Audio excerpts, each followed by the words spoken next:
विवाह की 10वीं वर्षगांठ के निमंत्रण पत्र छपकर अभी अभी आए थे। कविता बड़ी चाव से उन्हें उलट पलट कर देख रही थी। साथ ही सोच रही थी कि जल्दी से एक सूची तैयार कर ले और नाम पते लिखकर उन्हें डाक में भेज दे। ज़्यादा दिन तो बचे नहीं थे। कुछ निमंत्रण पत्र स्वयं बांटने जाना होगा, कुछ गौरव अकेले ही देने जाएंगे। हाँ, कुछ कार्ड ऐसे भी होंगे जिन्हें लेकर वह अकेली जाएगी। सोचते सोचते कविता को उन पंडित जी की याद आई जिन्होंने उसके विवाह के समय उसके मांगलिक होने के कारण इस विवाह के असफल होने की आशंका प्रकट की थी। पंडित जी के संदेह के कारण दोनों परिवारों में उलझनें पैदा हो गई थी। ताई जी ने तो अपने इन पंडित जी की बातों से प्रभावित होकर कई पूजा पाठ करवा डाले थे। एक एक करके कविता को अपने विवाह से संबंधित सभी छोटी बड़ी घटनाएं याद आने लगी। कितना तनाव सहा था उसके परिवार वालों ने। विवाह के 1 माह पूर्व उस समय यदि गौरव ने आधुनिक एवं तर्कसंगत विचार से अपने परिवार वाले समझाया बुझाया न होता तो नहीं होता यह विवाह। कविता को जब गौरव उसके माता पिता एवं ताई जी देखने आए थे तो सभी को दोनों की जोड़ी ऐसी जची कि पहली बार में ही हाँ हो गई। गौरव के पिता नंद किशोर का अपना व्यवसाय था, अच्छा खासा पैसा था। परिवार में गौरव के माता पिता, एक बहन और ताई जी थी। कुछ वर्ष पूर्व ताऊ जी की मृत्यु हो गई थी। ताई जी बिल्कुल अकेली हो गई थी। उनकी अपनी कोई संतान न थी। गौरव और उसकी बहन गरिमा ही उनका सर्वस्व थे। गौरव तो वैसे ही उनकी आंख का तारा था। बच्चे ताई जी को बड़ी माँ कह के पुकारते और उन्हें सचमुच में बड़ी माँ का सम्मान भी देते। गौरव के माता पिता भी ताई जी को ही घर का मुखिया मानते थे। घर में छोटे बड़े सभी निर्णय उनकी सहमति से ही लिए जाते थे। जैसे कि प्रायः होता है, लड़की पसंद आने के कुछ दिन पश्चात छोटी मोटी रस्म करके रिश्ता पक्का कर दिया गया। इस बीच गौरव और कविता कभी कभार एक दूसरे से मिलने लगे। दोनों के माता पिता को इसमें कोई आपत्ति भी न थी। वे स्वयं भी पढ़े लिखे थे और स्वतंत्र विचार के थे। बच्चे को ऊंची शिक्षा देने के साथ साथ अपना पूर्ण विश्वास भी उन्होंने बच्चे को दिया था। अतः गौरव का आना जाना बड़े सहज रूप से स्वीकार कर लिया गया था। पंडित जी से शगुन और विवाह का मुहूर्त निकलवाने ताई जी ही गई थी। पंडित जी ने कन्या और वर दोनों की जन्म पत्री की मांग की थी। दूसरे दिन कविता के घर यह संदेश भिजवाया गया कि कन्या की जन्म पत्री भिजवाई जाए ताकि वर की जन्म पत्री से मिलाकर उसके अनुसार ही विवाह का मुहूर्त निकाला जाए। कविता के माता पिता को भला इसमें क्या आपत्ति हो सकती थी। उन्होंने वैसा ही किया। 3 दिन पश्चात ताई जी स्वयं कविता के घर आई। अपने भावी समधी से वे अनुरोध भरे स्वर में बोली, कविता के पक्ष में मंगल ग्रह भारी है।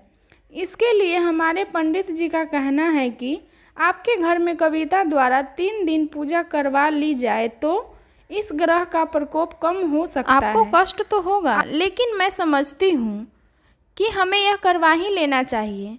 कविता के माता पिता ने इस बात को अधिक तूल न देते हुए अपनी सहमति दे दी और 3 दिन के अनुष्ठान की सारी जिम्मेदारी सहर्ष स्वीकार कर ली।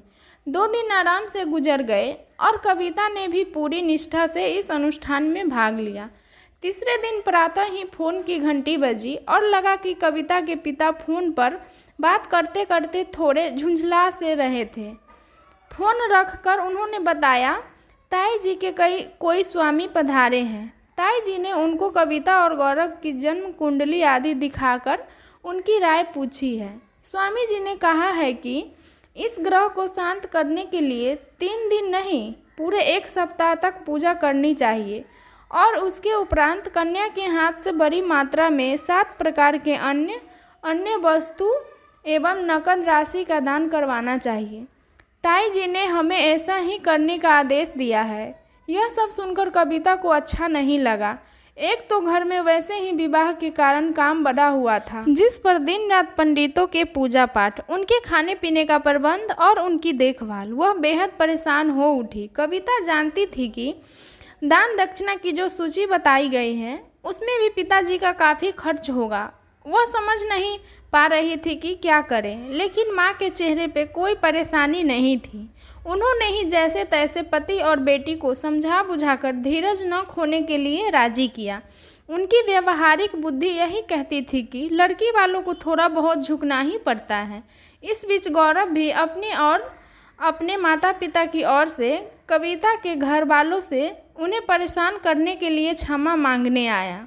वह जानता था कि यह सब ढकोसला है, लेकिन ताई जी की भावनाओं और उनकी ममता की कद्र करते हुए वह उन्हें दुखी नहीं करना चाहता था, इसलिए वह भी इसमें सहयोग देने के लिए राजी हो गया था। वरना वह और उसके माता पिता किसी भी कारण से कविता के परिवार वाले को कष्ट नहीं देना चाहते थे। लेकिन अभी एक प्रहार बाकी था।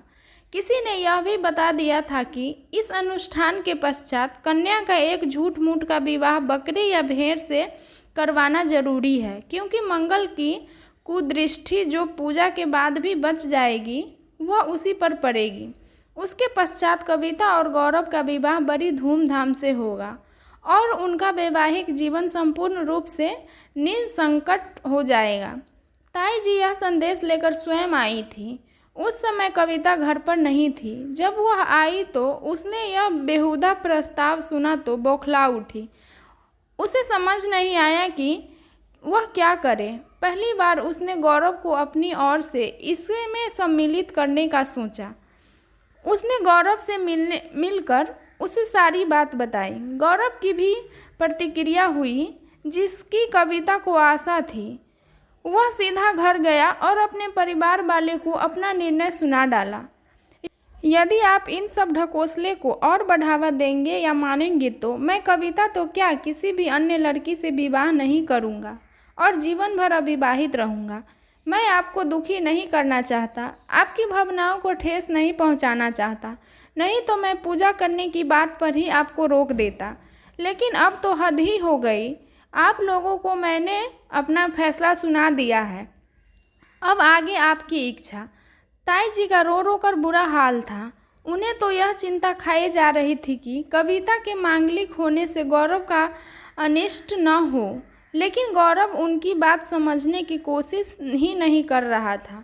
उसका कहना था कि यह सब झूठ का विवाह कर लेने से कविता का क्या बिगड़ जाएगा। इधर कविता को भी गौरव ने यही पट्टी पढ़ाई थी कि तुम पर कैसा भी दबाव डाला जाए, तुम टस से मस न होना। भले ही कितना मिन्नती करे, ज़बरदस्ती करे, किसी भी दशा में तुम अपना फैसला न बदलना। भला कहीं मनुष्य के विवाह जानवरों से भी होते हैं, भले ही यह झूठ मूठ का हो क्यों न हो।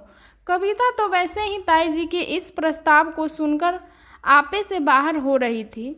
उस पर गौरव ने उसकी बात को सम्मान देकर उसकी हिम्मत को बढ़ाया था। साथ ही गौरव ने यह भी बता दिया था कि उसके माता पिता को कविता बहुत पसंद है और वे भी ढकोसले में विश्वास नहीं करते, इसीलिए ताई जी को समझाने में उसके माता पिता भी सहायता करेंगे। वैसे ताई जी को यह स्वीकार ही नहीं होगा कि गौरव जीवन भर अविवाहित रहे।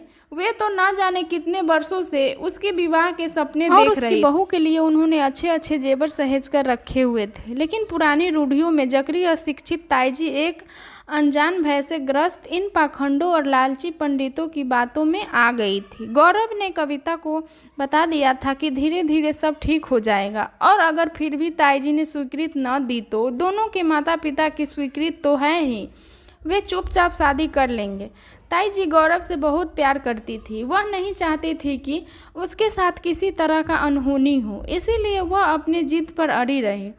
इससे परेशान होकर गौरव और उनके माता पिता को एक बार एक साहसी कदम उठाना पड़ा। दोनों परिवार के सहमति से ताई से छुपकर उनकी शादी मंदिर में हो गई और शादी के बाद जॉब के नाम पर कविता के साथ गौरव दिल्ली चला गया। कुछ दिन बाद गौरव को दिल्ली में एक अच्छा सा काम भी मिल गया। अब जब भी उसके माता पिता को मिलने का मन होता वे लोग दिल्ली आकर मिल लेते।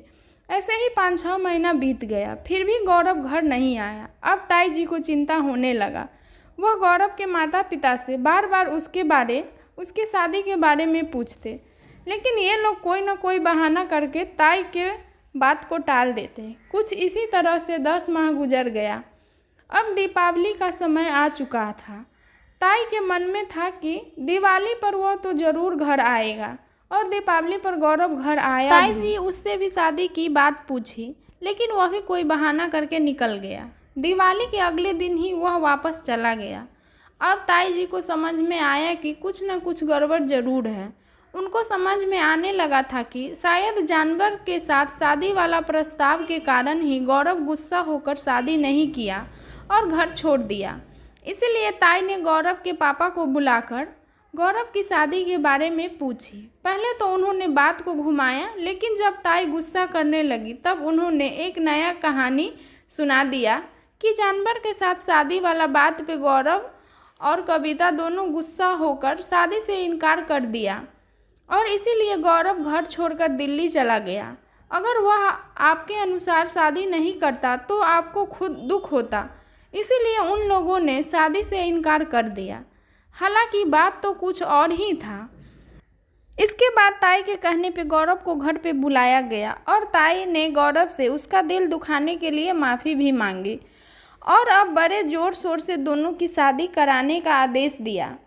कविता एक भरपूर गृहस्थ के हर सुख से संपन्न थी। धन संपत्ति, अच्छा पति, बढ़िया स्कूल में पढ़ते लाडले बच्चे और अपने सास ससुर की वह दुलारी बहू थी। बस उसके वैवाहिक जीवन का एक खलनायक था मंगल ग्रह, जिस पर गौरव की सहायता एवं प्रोत्साहन से कविता ने विजय पाई थी। कभी कभी परिवार के सभी सदस्य मंगल ग्रह की पूजा और नकली विवाह की बात याद करते हैं तो ताई जी सबसे अधिक दिल खोलकर हंसती।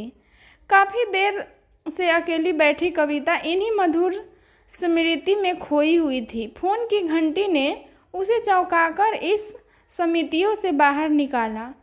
फोन पर बात करने के बाद उसने अपना कार्यक्रम निश्चित किया और यही तय किया कि अपने सफल विवाह की 10वीं वर्षगांठ का सबसे पहले निमंत्रण वह आज ही पंडित को देने स्वयं जाएगी। ऐसा निर्णय लेते ही उसके चेहरे पर एक शरारत भरी मुस्कान उभर आई।